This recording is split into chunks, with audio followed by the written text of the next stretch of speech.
practice today? It's very similar. You come out here with with your spiders and your helmets on.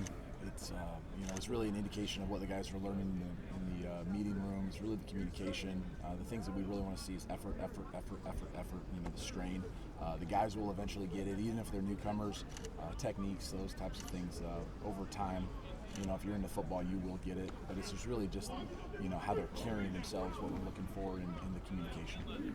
Looks like some of the new guys are making an early impression, Bowlers and Buchanan and some of the others. Can you talk about what some of the new guys have added to the defense so far early on? Some of those new guys that have joined us, as we're all kind of figuring this out and kind of adapting to what the transfer and the portal thing is, you're getting some very veteran players in. These are not players that weren't playing at their other school. They were huge parts of what they were doing, and as they transition, it's just kind of getting comfortable in some of the techniques and the vocab that they've been learning for years and years at the other place. But those guys that you mentioned, Teddy and DJ and several others, are very veteran guys, and they possess good leadership, and they're showing good habits, and they're going to help us immensely.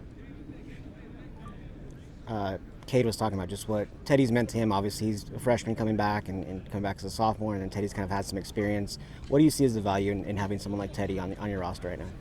Well, kind of about that last question is we're trying to find guys that are talented that have experience, and that's exactly the mold that Teddy was in, and we're excited to get him out here and continue to get him acclimated to what we're doing.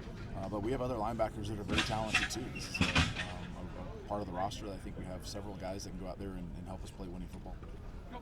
We talked with you in the spring about playing a little bit more of an aggressive defensive line with more emphasis on pushing up field, and talked to Justin at ACC Media Week about what it takes to be able to play that kind of defense, and he talked about an emphasis on being able to play a lot of man coverage in the defensive backfield, and it seems like you guys have the guys to do that, a lot of athleticism, and guys that are sticking with the receivers fairly well.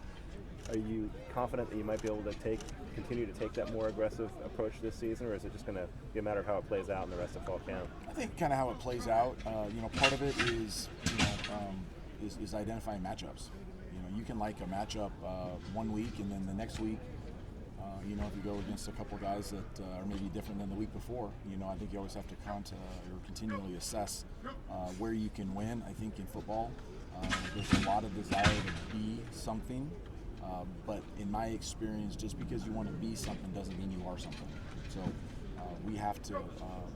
We're going to continue to push the envelope in kind of what you're talking about, but I always think we always have to have a realistic understanding of who you're competing against, how many opportunities you can put certain people in certain situations, but we're going to be as aggressive as we can when we find the matchups and the D-line, and it's all 11 on the matchups on how we can handle the quarterback and how we handle the perimeter players. Do you expect to have your first regular contact practice Saturday or Sunday when you're in the pads, or is that not determined yet? That's probably more of a Justin question. I think we'll be in helmets, and shoulder pads will be in shells on day 3. Then I think on Saturday we'll have their off day, their first off day. So I imagine he'll assess kind of where we're at and what he wants to do. How do you feel about your interior defensive line? Has your opinion changed since based on who you've brought in? Well, I like what we have. Rick has been a big part of what we've been doing, and then with Aiden, TJ. Keely Calhoun, Stanley McKenzie in there. We just have to continue finding that depth, finding that rotation of what works for everybody. Did Bowlers play inside at Wisconsin? He kind of played all over. I think he played from a 5, a 4, and a 3 all the way to a G, and then he did a little bit of a 1 or 2. So I think he was very versatile on the inside part of it. But he's going to be interior here. Most likely, but that's not to say that would prevent him from playing outside outside the guard or outside the tackle in certain situations, maybe in bigger personnel groupings. And Calhoun is definitely an interior guy. Yeah, he's playing inside for us, yeah. Who are your outside guys? The edges? Yeah. Oh boy, you got X, you got David, you got Serene, you got Sheck, you got BMW. And defensive ends. Defensive ends, those are going to be the same characters. Okay.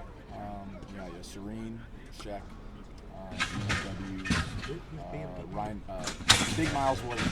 We have Miles Williams, and then Ryan McCullough. What have you seen out of the couple of new guys, in Serene and Chuck? I think both those guys have really good tools. It's just a matter of getting them up to speed.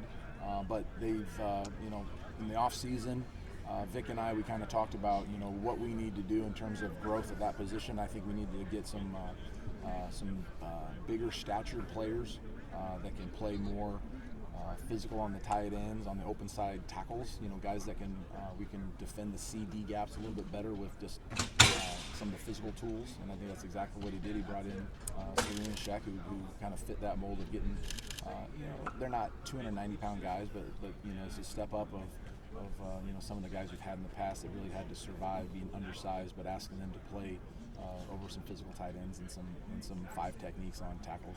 What do you want your interior defensive linemen to do? What do you have them accomplish? Well, I mean, in a perfect world, you have extremely disruptive athletes in there. But really, it's going to be the call that asks them: are we playing technique? Or are we on a movement? And then from there, can they continue to establish the line of scrimmage, push back the line of scrimmage? And those guys, if they can defeat some one-on-one and get off and help support tackles, be a half man on a tackle to be disruptive enough to make that ball bounce horizontally. The disruption is what we want ultimately. Even if you're playing technique, if you can be a disruptive athlete, that's going to be at a premium for us.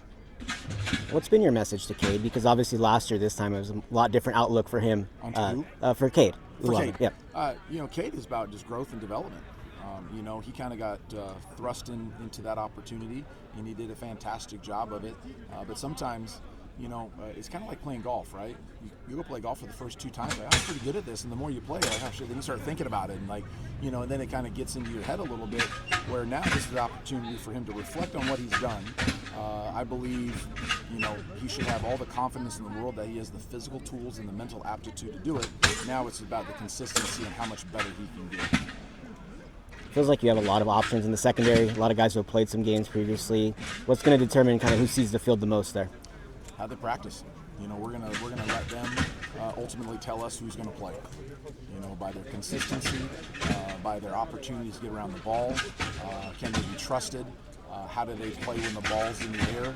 Are they going to get grabby? Are they going to panic? Are they going to be a player that kind of falls into some unnecessary penalties?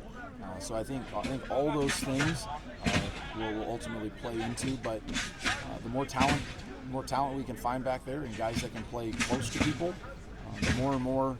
You watch college football, the amount of space with the hash marks in college football and the oversplits and the RPOs. If you really, really want to shut people down, you have to be able to play close to them on the perimeter of the defense, in my opinion. There was a scuffle out there late in the practice. Do you like to see the feistiness, or is it kind of an annoyance at this point? Oh, I don't know. I was just making sure that nobody was taking their helmet off and nobody was getting thrown down. But shoot. That's football. Football's, I don't know what you're supposed to say anymore these days, but you get aggressive people out there, and somebody doesn't like what happened, or somebody's frustrated and they take it out. As long as they have the opportunity to kind of vent for a minute, they move on from it. It never travels inside that tunnel. That's football, and anyone that's been around football or competitive groups, it's going to be frustration. So I'm not overly concerned about it.